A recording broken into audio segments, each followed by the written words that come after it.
Alors, aujourd'hui, on va faire le premier exercice de la dynamique. Donc, exercice simple, il n'est pas vraiment difficile.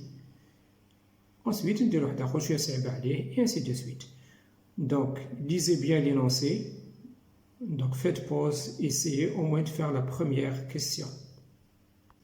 Alors, dans le système ci-contre, les fils sont inextensibles et la poulie de masse négligeable. Inextensible, c'est-à-dire des fils qui ne s'arrangent pas. Des fils qui ne sont pas élastiques, manches élastiques. Première question, on nous demande si les frottements n'existent pas, calculez l'accélération du mouvement. S'il n'y a pas de frottement, on nous demande de calculer l'accélération du mouvement. Alors, c'est simple. Donc, la première chose à faire, on va dessiner les forces qui sont appliquées à nos corps. Donc, on commence toujours par le poids qui est toujours suivant la verticale, donc la masse grand M a le poids P, la masse M2 a le poids P2, voilà. On a la réaction R, puisqu'il n'y a pas de force de frottement, je suppose que la réaction, je la nomme R tout simplement. Et on a bien sûr les tensions du fil. Donc ici on a la tension T1, ici la tension T'1, ici la tension T2, et finalement ici on a la tension T'2. Alors, avant de commencer, donc on va dire, lorsqu'on dit les fils inextensibles, fils inextensibles, c'est-à-dire la tension aux extrémités des fils égale au module. Par exemple, on a T1 égale T'1. Et on a T2 qui est égal à T'2. Ensuite, on nous dit que la poulie est de masse négligeable, ou bien on dit la poulie sans masse, bidon kutla. Alors, la poulie de masse négligeable, c'est-à-dire les tensions aux extrémités de la poulie sont égales.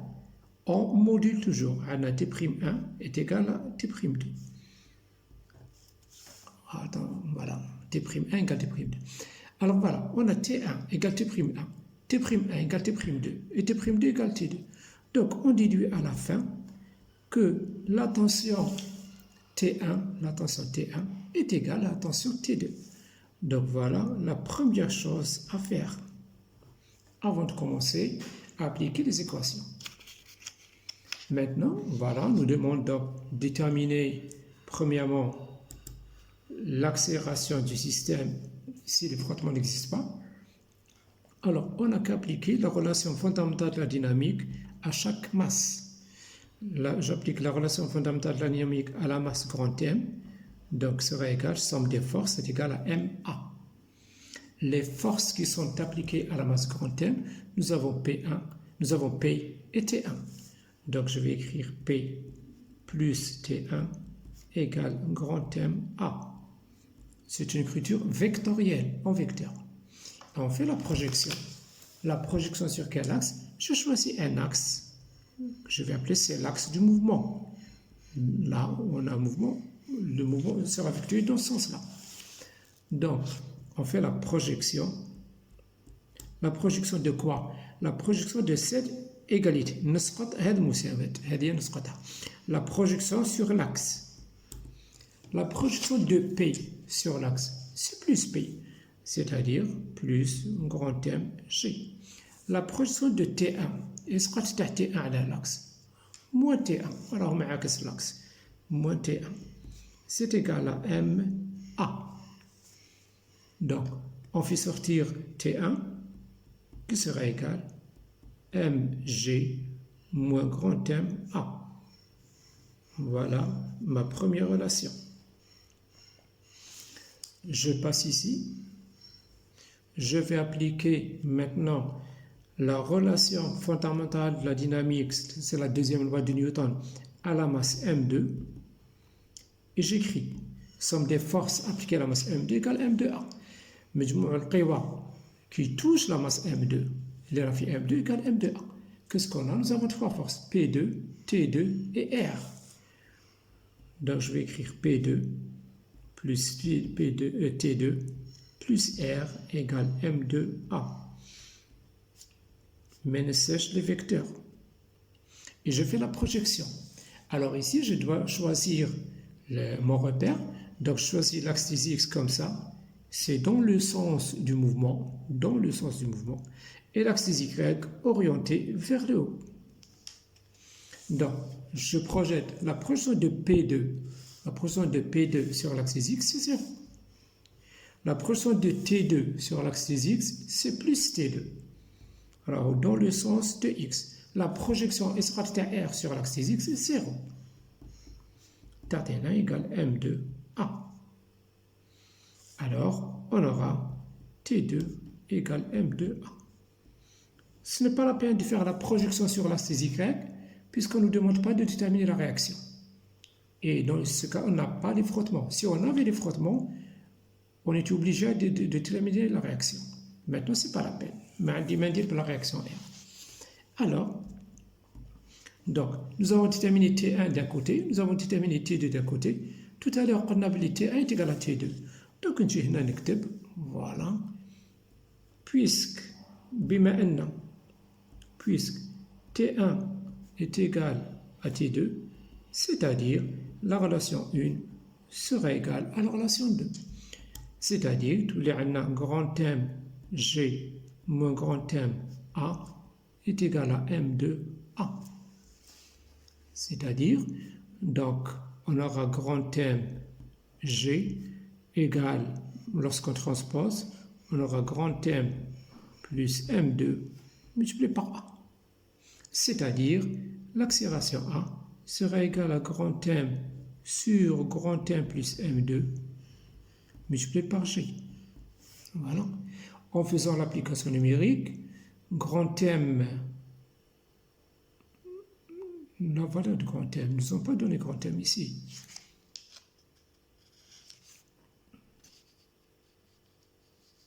Oui, attention, dans les données, il manque quelque chose.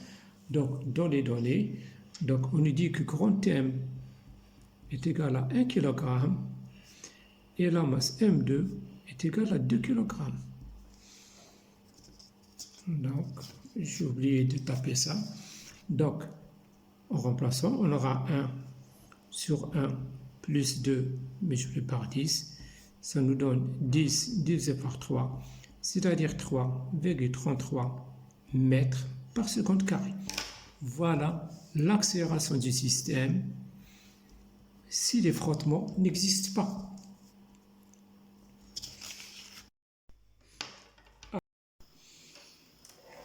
Alors,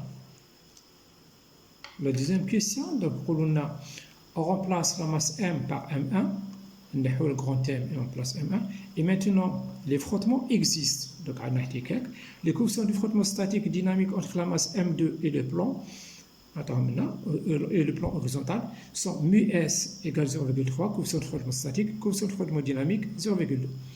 La question, à partir de quelle valeur de M1 le système se mettra-t-il en mouvement? شحال هي القيمة تاع M1 باش تبدا تكون عندنا حركة pour avoir un mouvement. Alors je reprends le dessin rapidement.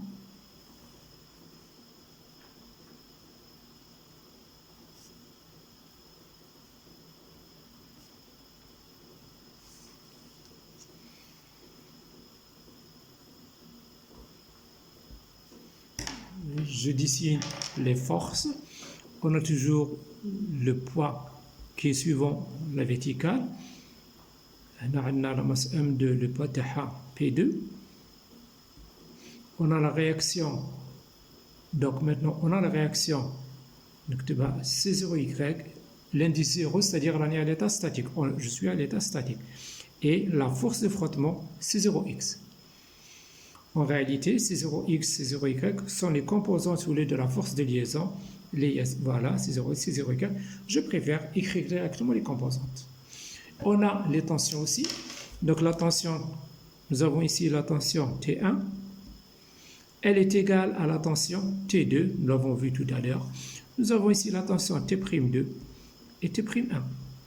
Toutes les tensions sont égales. Ce qui nous intéresse, c'est que T1 est égal à T2. Donc, on nous demande cette fois-ci de déterminer la masse M1 pour avoir un mouvement, à partir de laquelle on aura un mouvement, pour avoir un mouvement. C'est-à-dire on n'a pas encore de mouvement, on est toujours à l'état statique. رانا في حالة السكون état statique, c'est-à-dire on est à l'état statique, donc on doit travailler en fonction de mu S, et lorsqu'on écrit somme des forces, on écrit somme des forces égale à 0. On est à l'état statique. Donc voilà, donc j'applique directement la relation fondamentale de la dynamique, la masse M1 et à la masse M2. Donc somme des forces appliquée à la masse M1, c'est égal à 0 parce qu'on est à l'état statique. Les forces qui existent, on a P1 plus T1 est égal à 0. Et je fais la projection sur les deux, sur l'axe. La projection, ici je vais dire sur l'axe, voilà, qui est dans le sens du mouvement. Alors, la projection de P1, c'est dans le sens de l'axe, donc c'est plus P1 plus M1G.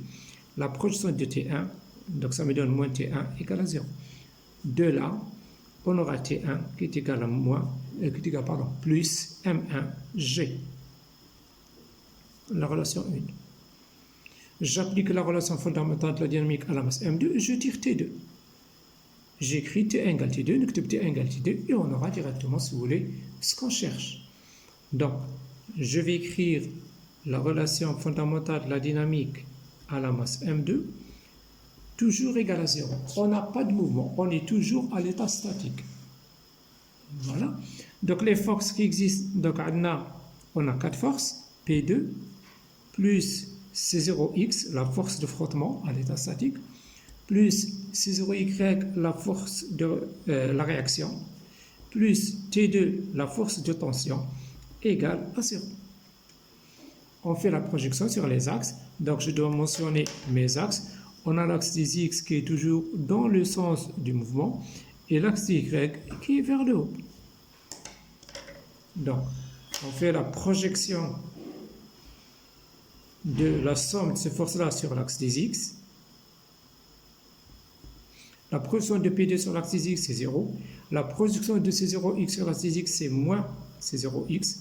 La projection de C0y sur l'axe des X, c'est 0. Et la projection de T2 sur l'axe des X, c'est T2. Donc, on obtient T2 égale C0x. Je vais l'encadrer en pointillé. Pourquoi? Ce n'est pas un résultat final. On ne connaît pas l'expression de C0x. Alors, pour obtenir l'expression de C0x, on est obligé de faire la projection de tout ça sur l'axe des Y. Donc, lorsqu'on fait la projection de la somme de ces forces-là sur l'axe des Y, on aura la projection de P2 sur l'axe des Y.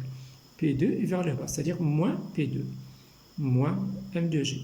La projection de C0x sur l'axe des Y, c'est 0. La projection de C0y sur l'axe des Y, c'est plus C0y. La projection de T2, c'est 0. Et tout ça, c'est égal à 0. D'où on aura C0y qui sera égal à M2G. Voilà. On va dire, puisque on est à l'état statique, donc on écrit mu S, il est égal à C0x sur C0y. De là, je tire la force de frottement qui sera égale à mu S multiplié par C0y, c'est-à-dire M2G. Voilà, c'est la force de frottement. Si on me demande de calculer la force de frottement, vous n'avez qu'à faire l'application numérique. Le calcul mené, comme je disais, on a mu S, on a M2G, et je trouve le résultat en newton. Alors, ensuite, on revient à T2. Donc, T2, on a, donc, on le voit d'où T2, qui est égal à C0x, sera égal à mu S multiplié par M2G. Voilà la relation سميها 2 prime إلى هذيك تاع قبيله سميها 1 prime.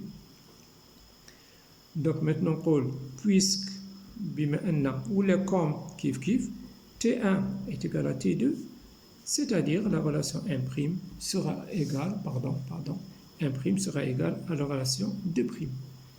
C'est-à-dire la relation 1' A. Donc on aura M1G qui sera égal à la relation 2' sera égal à mu S multiplié par M2G. En simplifiant par G, on obtient directement M1 égale mu S multiplié par M2. En faisant l'application numérique, donc M1 est égal à mu S combien? C'est 0,3 multiplié par M2 déjà 2, c'est-à-dire 0,6 kg. Donc si M1 est inférieur à 0,6 kg, on n'aura pas de mouvement. Si M1 est supérieur à 0,6 kg, on aura un mouvement. Donc on va répondre à la fin, on va dire on aura un mouvement. On aura un mouvement si la masse M1 est supérieure à 0,6 kg. Voilà pour cette question. Voilà, on continue. Donc je prends une nouvelle feuille. Alors, si M1, troisièmement, si M1 est égal à 1 kg, calculer l'accélération du système et déduire la tension du fil. Si la masse M1, donc troisièmement, M1 est égal à 1 kg. Donc, 1 kg est supérieur à 0,6, c'est-à-dire, on aura un mouvement. Donc, tous les عندنا حركة. قالوا لنا déterminer l'accélération. في الحالة هذه déterminer l'accélération dans ce cas-là. Donc, je vais reprendre mon dessin.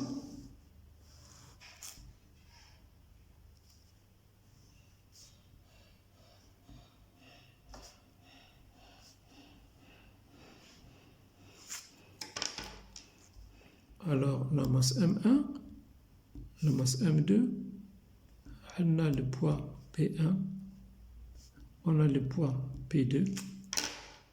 La réaction, oui, CY. Maintenant, ce n'est pas la peine de mettre l'indice 0. Mais je ne suis pas à l'état statique.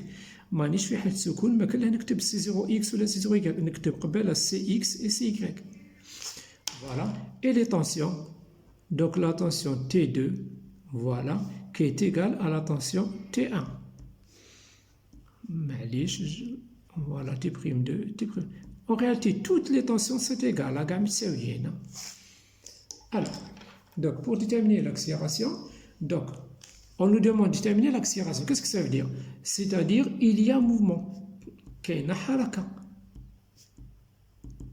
y a un mouvement. Il y a un haraka. C'est-à-dire, on va utiliser le mu D au lieu de mu S. Mais si on ne mu S maintenant, on va utiliser mu D. Donc, on a un mouvement. Donc, on a deux choses. Je vais écrire la relation fondamentale de la dynamique appliquée à la masse M1. Somme des forces appliquées à la masse M1 est égale à M1A. J'écris égal M1A parce qu'on a un mouvement qui est un haraka. Tout à l'heure, on a écrit 0 parce qu'on était à l'état statique. Donc, les forces qui sont appliquées à la masse M1, donc voilà, attendez. Donc, on a P1 plus T1 est égal à M1A. Maintenant, c'est les vecteurs. Je fais la projection directement sur l'axe du mouvement. Je choisis toujours l'axe dans le sens mouvement, c'est-à-dire vers le bas. Alors, on aura M1G, la projection de P1. Projection de T1, c'est moins T1, est égal à M1A. De là, je vais sortir T1 qui est égal à M1G moins M1A. Donc, moi, qu'est-ce que je fais? J'applique la relation fondamentale de la dynamique à la masse M1, je tire T1. J'applique la relation fondamentale de la dynamique à la masse M2, je tire T2. J'écris T1 égale T2 et on aura directement l'accélération. Donc, cette relation, je vais l'appeler la relation 3. C'est une relation 3. Voilà. Ensuite, je vais faire la même chose pour la masse M2. J'applique la relation fondamentale de la dynamique, قانون أساسي تاع dynamique, somme des forces appliquées à la masse M2. C'est égal à M2A. Donc les forces qui touchent M2, on a P2, CX, CY, T2. Je vais les écrire. P2 plus CX plus CY plus T2 est égal à M2A. C'est une somme vectorielle. On n'oublie pas les vecteurs. Je fais la projection. Projection sur l'axe des X. Je choisis toujours l'axe des X dans le sens du mouvement, comme ça l'axe des X, et vers le haut, l'axe des Y. Alors, la projection de P2 sur l'axe des X, il sera P2 à l'axe des X, 0 ما كاش. Il sera CX à l'axe des X, moins CX. La projection de CY sur l'axe des X, ما كاش, 0. La projection de T2 sur l'axe des X, c'est plus T2, est égal à M2A. Maintenant, je tire T2 qui sera égal à M2A plus CX. Voilà, on dira en pointillé puisque ما راهيش فينال. مازال CX ما نعرفوش. منين جبت CX on tire CX كي نديرو اسقاط على لاكس دي زيكراك نخرجو CX. نخرجو CY on بعد نخرجو CX. Donc projection sur l'axe des Y. La projection de P2 sur l'axe des Y. L'axe des Y راهو للفوق, voilà. P2 donc طيحنا moins P2 c'est-à-dire moins M2G. Z. La projection de CX, 0. La projection de CY sur l'axe Y t'attendez plus CY, donc vers le haut. Donc plus CY. La projection de T2 sur l'axe Y, c'est 0. Et c'est égal à 0. Attention, on n'écrit pas égal à M2A. On n'a pas un mouvement suivant l'axe Y. ما عنديش حركة suivant l'axe Y. عندي حركة مع l'axe X. Mais كي ندير إسقاط على l'axe Y, l'isqat تاع M2A يولي égal à 0. هنايا on aura CY qui sera égal à M2G. Voilà. ونجي نقول كيما العادة puisque بما أن ولا as mu D on est l'état dynamique donc j'écris mu D est égal à CX على CY يعني CX est égal à mu D مضروب في CY يعني مضروب في M2G. Voilà, c'est la force de frottement. Le كطلب مني calculer la force de frottement نحسبها ونحطها en نيوتن. C'est une force, l'unité تاعها نيوتن. ما طلبوش منا ما كان له. دوك أنا نعوضها هنايا. دوك من هنايا تولي عندنا T2 est égal à M2A plus CX, c'est-à-dire plus mu D multiplié par M2G. Voilà, هذه la relation تولي رقم 4. Ensuite, نجي نقول بما أن donc كيف comme ولا puisque T1 est égal à T2, alors la relation 3 tout est égal la relation 4. La relation 3 هاي وراهي c'est M1G moins M1A نكتبها تولي M1G moins M1A هذه تساوي la relation 4 تساوي هذه اللي هي M2A plus mu D multiplié par M2G. Voilà, ندير A للهي تولي عندنا M1G نجيب هذه لهنا moins mu D multiplié par M2G est égal à M1A plus M2A, c'est-à-dire M1 plus M2, le tout facteur de A. C'est-à-dire l'accélération 1 اللي قالوا لنا كالكوليوها est égal à M1 moins mu D multiplié par M2 كلش مضروب في G وتقسيم M1 plus M2. نحبو نديرو تطبيق. M1 قالوا لنا 1 كيلوغرام قالوا لنا في الحالة هذه وراهي troisièmement si M1 est égal à 1 كيلوغرام donc M1 égale 1 كيلوغرام moins mu D قالوا لنا 0,2 مضروبة في لا ماس M2 اللي هي 2 كيلوغرام نقسموها على 1 بلس 2 ونضربو كلش في 10 راح تعطينا 1 ناقص 0.4 c'est-à-dire 0.6 تقسيم 3 مضروبة في 10 تعطينا 2 متر par seconde carré. Vous voyez, كي كان احتكاك صبنا 2 mètres par seconde carré. كيما كاش. Voilà. Donc, صبناها 2 mètres par seconde carré, 2 mètres par seconde carré, puisqu'on a des frottements qui احتكاك. Tout à l'heure, lorsqu'il n'y avait pas de frottement, chacun صبناها tout à l'heure. Voilà, tout à l'heure, صبناها 3,33 mètres par seconde carré. Le premier cas qui m'a caché à l'axtikak. Sans frottement, l'accélération c'était 3,33 mètres par seconde carré. Bien sûr, tant qu'il y a des frottements, l'accélération diminue. On vient de la trouver maintenant 2 mètres par seconde carré. Voilà, je vous remercie. Si vous avez des questions à poser, donc envoyez-moi au Face Physique ST. Voilà, à mon Face Physique ST. Et prochaine fois, on va faire un exercice. L'exercice on l'a fait. Donc, on avait un plan horizontal. Prochaine fois, on aura un exercice où le plan il sera incliné. Le plan il sera incliné. Et vous allez voir, on aura seulement le sinus, cosinus, alpha qui vont intervenir. Je vous remercie.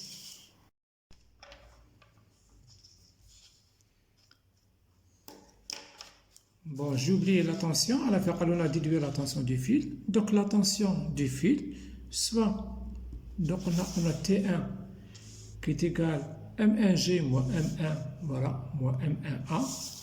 Donc T1 est égal à M1G moins M1A. Si on remplace, donc on aura M1, c'était 1 kg multiplié par 10, moins M1, c'était 1 kg multiplié par A, on va trouver 2, c'est-à-dire on aura 8 newtons. Sinon, T2, puisqu'on a dit T1 est égal à T2, donc on trouve exactement la même chose. T1 c'est T2, c'est pour nous sécher. M2A, donc il y a M2A plus mu D multiplié par M2G, c'est seulement pour vérification, باش نحقق بركة. M2 قلنا شحال؟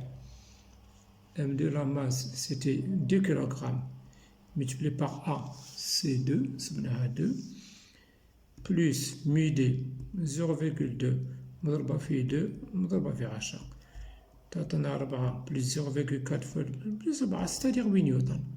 C'est exactement la même chose, ce n'est pas la peine de faire les deux cas, mais que là دير هنا وتعاودها احسب يا T1 يا T2, c'est exactement la même chose. Je vous remercie.